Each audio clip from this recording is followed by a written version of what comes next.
Hello, everybody. Okay, so here is my first installation of Go With The Flow books for January, February, March. I'm so excited to make a vlog style video for you guys and give you guys my thoughts and my reading experience through this process. Last year, Go With The Flow was a huge hit for me. I think I really enjoyed 10 out of the 12 books, if I'm remembering correctly. So to start us off for January, it was favorite color on the cover. And so I am picking The Room on Rue Amelie by Kristen Harmel. Anything in the blue-green family, I really love. I'm gravitated towards.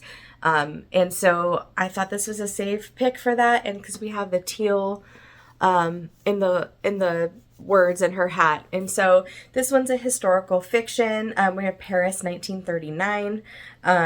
And we're following Charlotte, an 11-year-old that's living with her family. We are following a British pilot named Thomas and Ruby, who is, I would say, the lead character. So you're following these characters, and Ruby, Charlotte, and Thomas, you just watch their lives come together as they're dealing with basically the Nazis coming in and destroying Paris. So it's historical fiction, and I'm excited to get started with this. I will let you guys know my first thoughts after I have those for you. So that's it. I'm going to read right now, and I will check in a little bit and give you my first thoughts. Okay, so this book opens up. We are following two characters. Doesn't give us the name, so we're not sure which two characters these are, which I love. I love that. I think that's going to be really fun by the end to find out who was in this first chapter. So it picks up in 2002, and we're following a couple who is, they're married, but they're elderly, and it looks like the female is slowly dying, and so we're not really sure. They're reminiscing and flashing back over, their years, and so we're not really sure if this is someone we don't even know yet. Is this Ruby and Thomas or Charlotte and Thomas? Some of the main characters, it's unclear. So I like that mystery that opens us up in the beginning, and then we have Ruby ends up meeting a man named Marcel, which isn't a spoiler, that's on the back. And so they're newlyweds, and they go to Paris, and war is coming, basically. I love the writing so far. I'm definitely hooked. The chapters are more on the short side, especially for historical fiction. I feel like sometimes historical fiction chapters can be a little bit long. I love quick chapters, but these chapters are not so long so far, so that's good. So I mean, like I said, it's barely getting started. I'm 88 pages in. I have to stop reading for right now, but I got a good chunk started. So I will keep you posted on my thoughts as I continue to read this. But yeah, so far it's a really strong, solid start of a book, and I'm definitely excited to keep reading. Hey everyone, checking in. Okay, so I have only about 100 pages left of The Room on Rue Amelie, and I'm really liking it. I don't know if it'll be 5 stars, probably 4 stars, we'll see.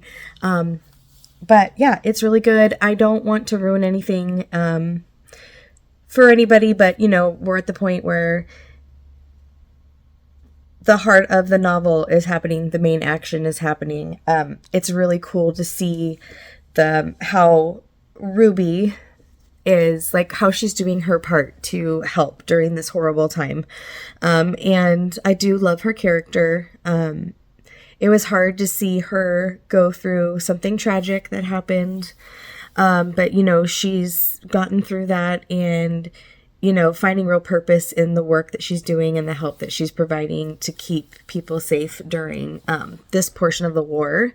I love Charlotte. Charlotte is just such a strong-spirited, big-hearted girl, and, she's definitely, I can't imagine being her age and just going through everything she's going through in her surroundings, coming of age story for her in the middle of a war, where her and her family are Jewish, and she is just really having a hard time understanding why everyone's treating her differently and why this is all happening. And you're seeing that, unfold through her, at, such a ripe age. I don't know. She's like 12 or 13, around there. And so she's my favorite character, Charlotte. I'm enjoying Thomas's character. I would say he's a main character also, but a little bit to the side of Charlotte and Ruby for me. Yeah, and it's really good. I have a feeling that first chapter where the book opens up and we don't really know who those two characters are. I think I know who they are now. But I could be wrong, but yeah, so that's going well, or going good. The writing is great. Like I said earlier, right now, I'm just so impressed by Kristen Harmel's writing, and just how I've read, a handful of books, probably more than that, about World War II, and I'm still entertained. I'm still feeling like I'm seeing the war from, a different point of view, and it's just tragic, and just the loss is just overwhelming in this story. But yeah, I really like how the women are staying hopeful, trying to stay strong, trying to help and do their part. I can't imagine how brave that Ruby has been to, do what she's doing in the story. So that's all I'm going to say about that. Thoroughly enjoying it. It's definitely be 4 or 5 stars. We'll see, probably 4, but we'll see how this wraps up.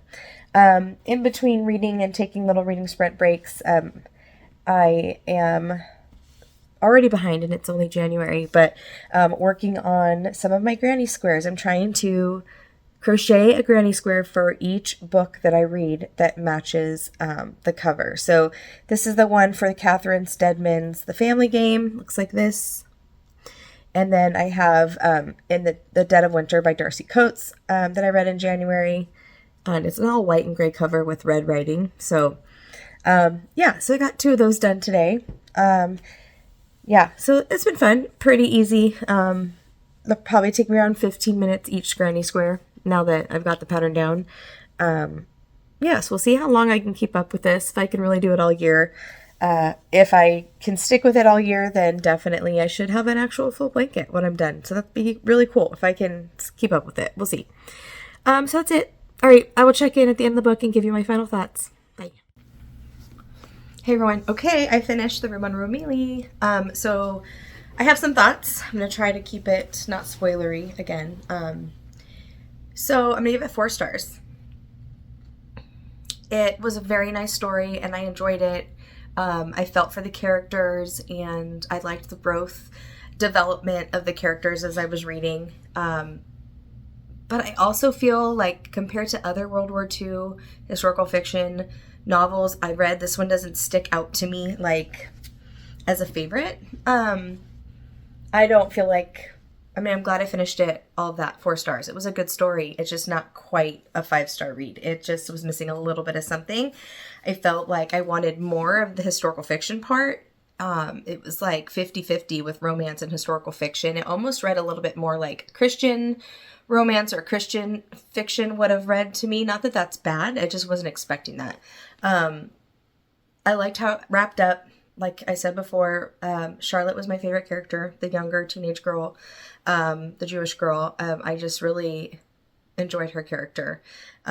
She had a lot of sass, but in a good way.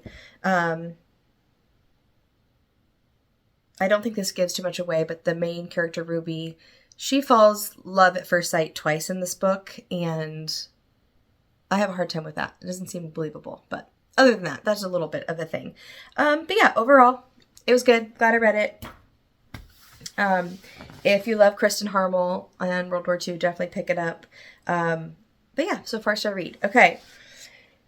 So I'm going to pick February's book out with you guys. I have to have an author with the last name starting with an H. So I am going to get up and peruse my shelves a little bit and let you know what I am going to pick. Okay, I decided to pick something off of my book of the month shelf just to kind of double dip on some of my goals for the year, my challenges I've given myself. So I'm going to go with Jane Harper. So H for Harper, H for Harmel, The Survivors. Now, Krista from Books and Jams, she loves Jane Harper's writing.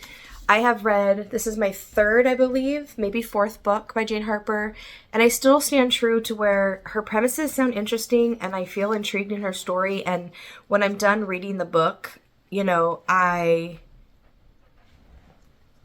don't regret it, but it's just such a slow burn. I feel like the first half of her books are so slow for me. But then I'm glad I stuck it out by the time she wraps up the story. So I don't know. We'll see if this one pans out the same way. This one we're following Kieran Elliott. His life is changed forever on the day a reckless mistake led to devastating consequences. A body is discovered in the beach when he goes back home, and we're trying to figure out, there's a missing girl, there's a dead girl, there's a sunken shipwreck, and questions from his past. So yeah, I'll tell you my thoughts about this. If I don't love this book, I might be done with Jane Harper. I don't know, but we'll see. I have high hopes. We'll see. Actually, I don't have high hopes. I'm hopeful that it will turn out to be okay and I'll enjoy it. So yeah, there you go. All right, I'll check in later. Bye, guys. Okay, quick check-in. First check-in for The Survivors by Jane Harper. I am bored. Her books always start off really slow for me. The first half is slow, and that's definitely happening again. I don't feel connected to the characters. It's not looking promising. But the good thing is I really appreciate what she does in most of her books for me. Is the setting is amazing. I feel like I live in that small town. I love how she describes the ocean and the shipwreck and all that part of it, like the atmosphere. She does a really great job. So we'll see if anything changes as I continue to read. But as of now, I'm just kind of bored and I don't really care. Okay, so I finished The Survivors by Jane Harper. Don't have a lot of great things to say. I only gave this 2 stars.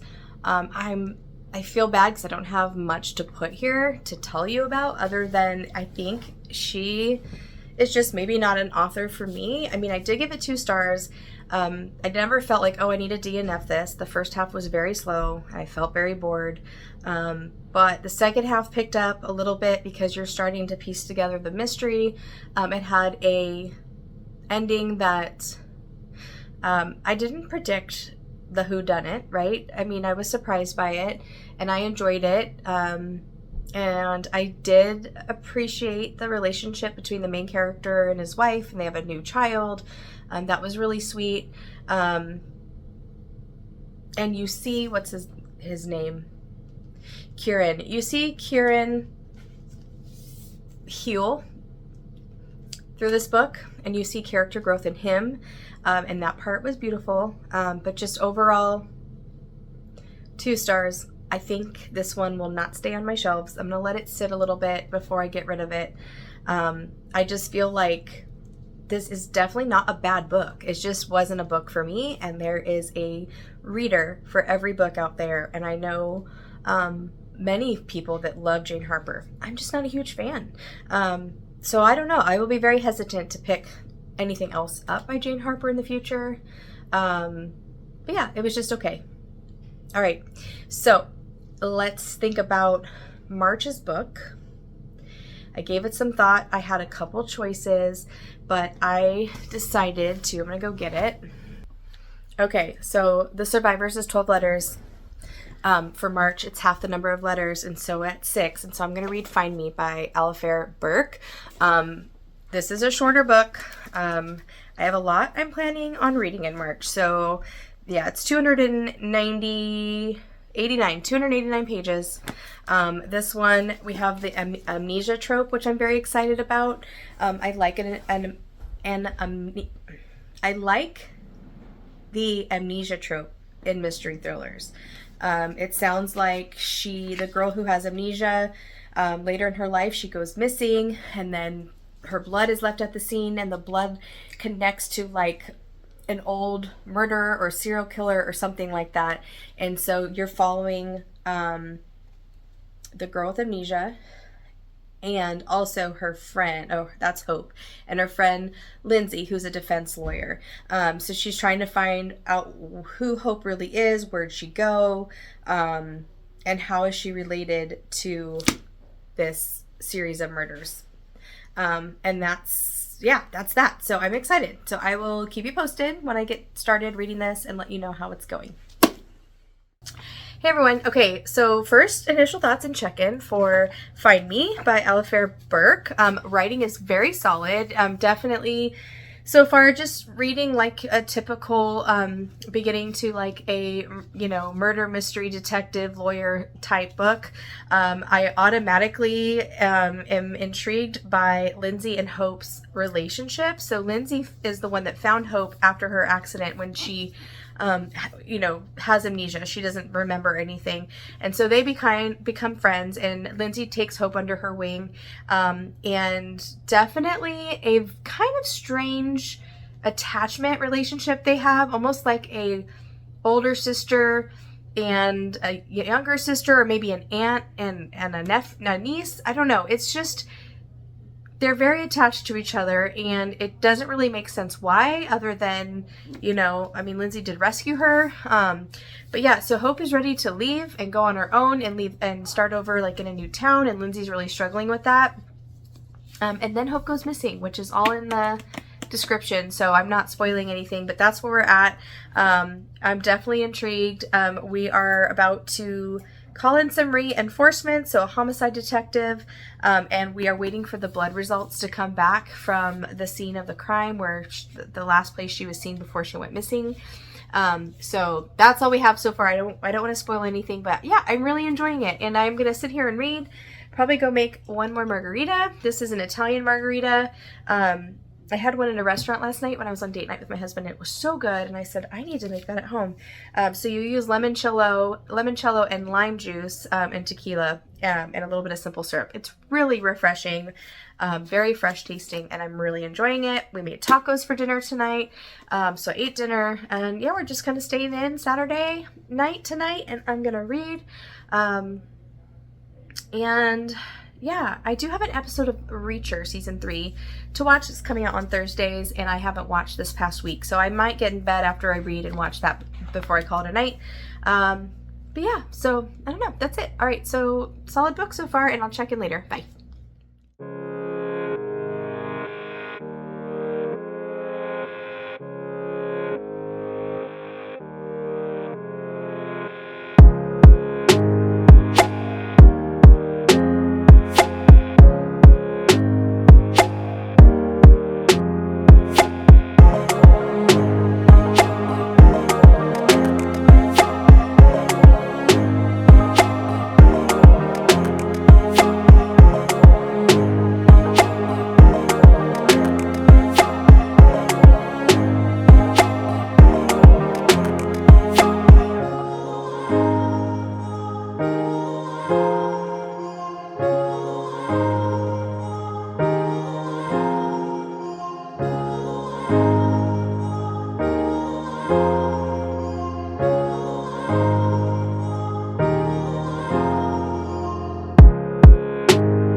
Okay, so I finished Find Me. I'm going to give this an overall of 3.5 stars.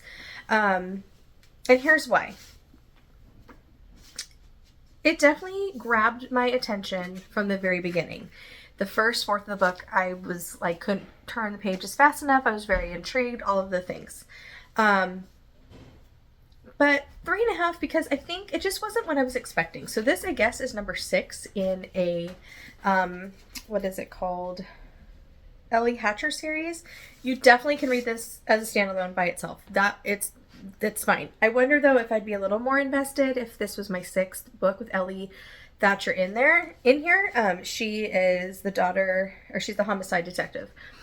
She was not in this book a lot, and so the main character, the Hope, the one that goes missing, and Lindsay, who is the lawyer, her friend that found her with amnesia, all of that.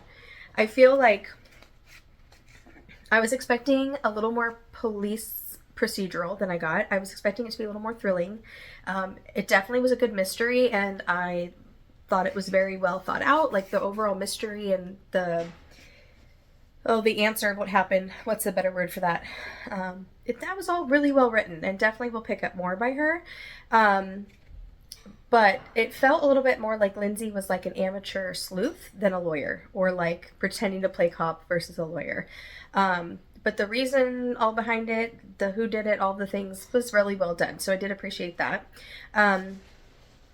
There was a romance in here. It was definitely small compared to the other overarching parts and themes of the book. I don't know how necessary it was, though. It did explain to me some of the characters' feelings and choices and decisions and all that, but I just didn't think it was really necessary.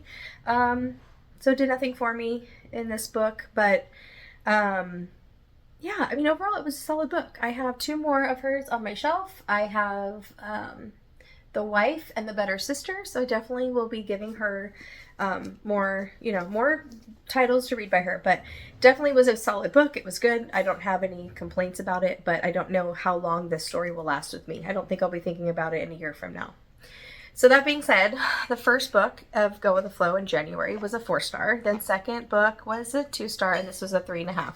So I think it'll be interesting to see out of each quarter vlog, which of the quarters was the strongest for my Go With The Flow books, prompts, whatever. So that will wrap up this first vlog for January, February, March. I am excited to get to April.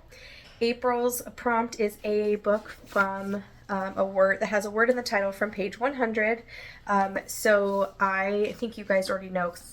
I don't know if you have seen my April reading plans before or after this video goes up, but I'm gonna read Famous Last Words by Jillian McAllister, which I got from my library. It's her new release because on page 100 the word words is on page 100. So I'm excited to get started on that one for April. So that's it. Thanks for watching. I hope you enjoyed this. Thanks again. I will talk to you guys real soon. Bye.